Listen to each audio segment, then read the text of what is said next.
Yo, welcome back again today, guys. And today we're going to be talking about more news from around the world from black people of African descent all around the world. You know, this is my new series and I try to do it every week, but the weeks that I can't, it was so cold I couldn't do it last week and there was a couple of things that I had to do. I was mad busy. But yo, let's get right into it today, and let's start out by talking about the African-American actor Michael J. White, who becomes a Ghana chief in Ghana in West Africa. So actor and martial artist Michael J. White became a chief in Ghana at the Full Circle Festival, and he received the name Nana Okotu, which means the tree with strong roots that does not fear the storm, right? So he was crowned by a chief and is now a king, and it is a very, very big deal in Ghana. In Ghana, it's all over the news, and it was a big deal when he got, crowned a chief. I mean, he became a king. I want to become a king, you know what I'm saying? Like, at some point, I got to go back to Africa and become a king. That's one of my biggest dreams, but we'll talk about that afterwards, right? And it became even more special to him and his wife because when they did their DNA test, both of their DNA tests came back from ethnic groups within the Ghana area. So it was even more special because, his ancestors came from that area within Ghana with the different tribes in Ghana. So it was very special to him and his wife. And his wife actually was so excited, she basically says now that she's a queen and he's a king officially. So wherever she walks, she wants rose petals to be thrown at her feet, just like the classic movie Coming to America, which starred Eddie Murphy. So I thought that was really dope. So technically now there truly are chiefs, or he's truly a chief, and he's a king and she's a queen. And like I said before, I actually made a video, if you guys never checked it out, of why I wanted to be an African king, or how dope it would be to be an African king. So I always dream about this. I always call myself a king. I'll call you guys kings and queens. You guys know you're kings and queens. But I would love to officially become a king one point. So when I go back to Africa, if anybody knows any chiefs or anybody that wants to make me a king in an African country, I want to be royalty. You know what I'm saying? I think that was dope. But until that time, let's check out a clip of Michael J. White and him becoming a chief and a king in West Africa, Ghana.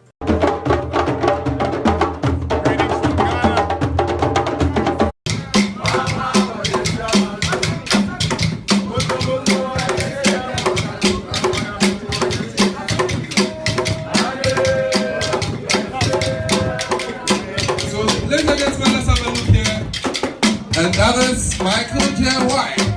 1, get up. 2, get up. And finally, Popsicle. Ladies and gentlemen, we are living here with Odupong and Odupong. I can see Oteneho Kofu Akoto III, our king.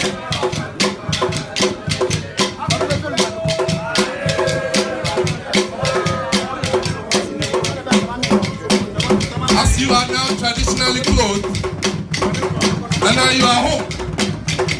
We can identify you by your cloth as one of us. That's right. That's it.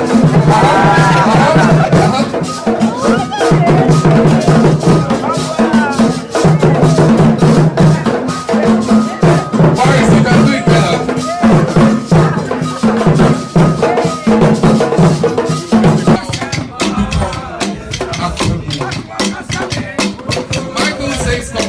Thank you very much for the opportunity.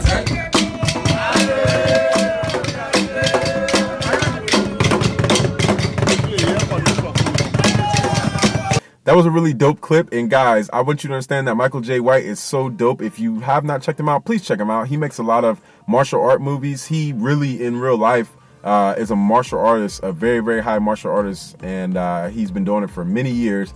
A lot of you guys might know him from the Medea movies, right? He's been in a lot of the Medea movies, but he has a lot of dope movies that have to do with martial arts. Especially, I think, if I'm correct, he was in one movie that was a capoeira, which is an Afro-Brazilian fighting style that came from Central and West Africa that originally was a wrestling fighting style, right? Where it looks like they're dancing when they're fighting. If anybody knows video games, Tekken, there was a guy in Tekken, I forget what his name is, Eddie Gordo, he's from Jamaica, and he was doing his dances while he was fighting, right? So it's a dancing fighting style. So I'm pretty sure he was in that movie too. I forget exactly what it's called, but he's been in a lot of movies, so please go check him out. Now on to Jamaica. Jamaica has officially endorsed the historical 2019 Year of Return Festival held in Ghana, right? And so this is a festival for people of the diaspora, people of African descent, to return back to Ghana. Even if your original people didn't come from Ghana in more modern, last couple hundred years times, they want Ghana to be a mecca for all African people, black people around the world, to be able to come back and to be able to get into African society through Ghana, right? So this festival is called the Year of Return Festival. So let's talk about how Jamaica plays a part in this festival, right? So Jamaica's Prime Minister of Culture and Ghana's Minister of Culture have confirmed the Year of Return between Jamaica and Ghana, right? So this festival is also encouraging other African descent people from the diaspora, like I just said, to come as well. And this festival will be held in Jamaica first, with people traveling from Ghana to experience the culture of the island, which I think is really, really dope, right? To understand both sides of the culture. And at one point we were all one people and we got dispersed around the world, right? So Ghana also recognizes how important this festival is. And Ghana, if you didn't know, was one of the biggest hubs for the transatlantic slave trade from the 16th century to the 19th century, which means from the 1500s to the 1900s, right? Or 1800s, late 1800s. And Ghana also recognizes this, right? So with them recognize this, they want to launch it in the Caribbean to show the strong historical and ancestral ties with the two countries. So between Ghana and Jamaica, a lot of people from Jamaica come from tribes and ethnic groups that are in modern day Ghana, right? Ghana is also opening its doors to not just Jamaicans, but all people of African descent. So Afro-Latinos in South America, Central America, and the Caribbean, African Americans, Africans in Europe, and black people in Europe, and Afro-Asian people, or African and black people in Asia, in the Middle East, and all islands around the world, to come back to Ghana and take place in this festival, right? And take back their heritage that is still theirs, right? Just because we live in America now, or you live in Jamaica, you have a story even before that, this modern slavery story, right? So even on some of the islands and all around the world, African people were first, right? So even in Jamaica, there were probably African people thousands of years ago, right? Hundreds of years ago, and still people were there once other Africans were coming over, or black people, or Aboriginal people, whichever way you want to look at it, melanated people, right? So also Ghana and Jamaica are also talking about trying to make a direct flight from Jamaica to Ghana to make it easier for people to go back to Africa, which I think is a really dope thing. And I hope they come through with that, because having direct flights will probably make it a lot easier for people to go back to Africa. I know in some cities in America, like DC, right? In certain cities like New York, where there's huge populations of West Africans, East Africans, North Africans, South Africans, and Central Africans, you can go directly, if I'm correct, directly from, like Washington, D.C. or New York, straight back to Ghana, or straight back to Ethiopia, or, wherever it might be in Africa. So I think that's dope. So what do you guys think about that? Let me know. So the last thing we're going to talk about is Morocco. So Morocco is going to compete to host the FIFA World Cup in 2026. I know you guys like, a lot of you guys like soccer, or if you're outside of America, I know you guys call it football, but in America we call it soccer, but I call it both because I like to confuse people sometimes. But soccer or football, right? And they're competing in a bid to be considered for the FIFA 2026 World Cup, right? So Morocco presented its bid book to FIFA on Friday, and is the only rival in a joint bid from the United States and Canada and Mexico, right? However, depending on an upcoming evaluation, there's a risk that Morocco is disqualified before the voting in June. And this is sort of kind of how it works right here, right? So Morocco plans to compete with its North American competitors, right? Which is America, Canada, or United States, Canada, for the first time. And every football nation will be allowed to vote, and every vote will be made public, right? So up to 207 to the 211 member federations will vote on June 13th. So 207 of the total 211 will vote on June 13th in Moscow, Russia, with 4 bidding members excluded, right?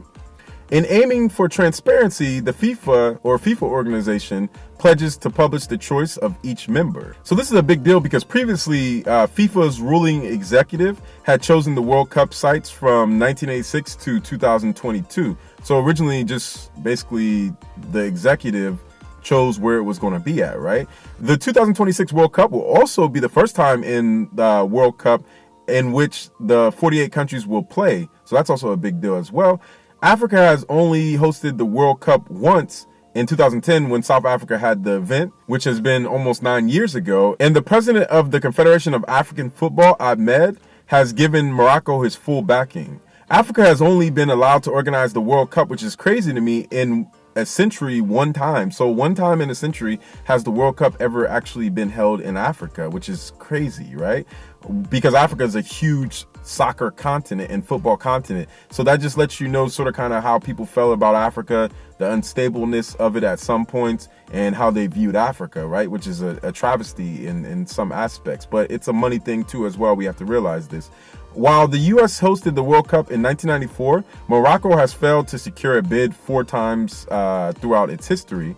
And Morocco is competing against stronger economies, but the voting system has changed, and Morocco has developed their infrastructures in the country over the last couple of years, right? The qualification process will consist of 5-member task force dominated by European officials who will make inspection visits, then grade and score the bids. 70% of the panel's score will go to infrastructure, while 30% is based on projected cost and venue. So they're going to judge the infrastructure in different countries and in Morocco, and then 30% is going to be based off of 70% is going to be based off of the infrastructure, how good it is, can it fit more than 80,000 people, blase this, blase that, and 30% is based on projected costs and revenues, how much it's going to cost, how many people are going to come, how many people are going to spend money there, how many people are going to stay overnight at hotels, probably things of that nature from all around the world, right? The scores have a bearing on whether or not a bid qualifies for the next stage of the bidding process.